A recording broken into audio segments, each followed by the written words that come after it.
Hi, my name is Regina Lynch and I'm the Executive President of Age the Church in Need International. What did these 1700 martyrs contribute to the Church today? So, first of all, the Church has always had martyrs in the early century. The first martyr was St. Stephen. But I think today in our world, they show us that how important it is to live our faith, a faith of love for one another. And I think what is very significant about this group of martyrs is that it's not we're just talking about Catholics, but also about Orthodox, about Protestants. If we remember the Egyptians who were executed in Libya in 2015, they came from the Orthodox Coptic Church.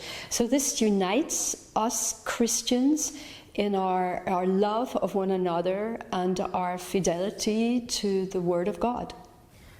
Which regions of the world have seen the most Christians die for their faith, and why? According to the latest research of the Vatican, and it's not complete of course, but the biggest number of martyrs in the last 25 years have come from Africa.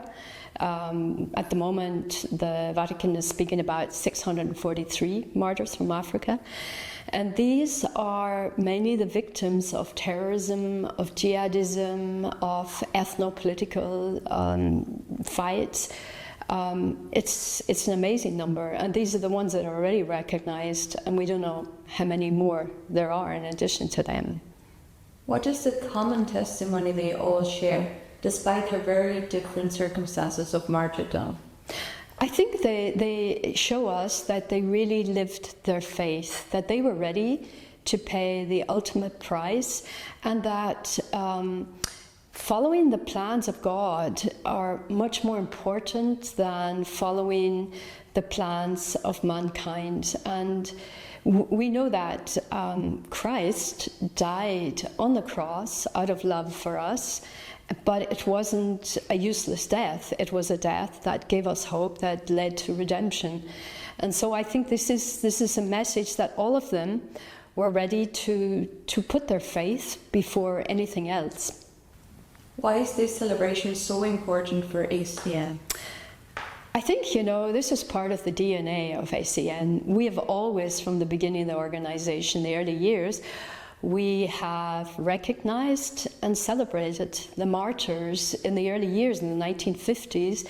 These were the bishops, the priests, the sisters, the lay people who were being persecuted by communism, who were dying in the gulags of Stalin.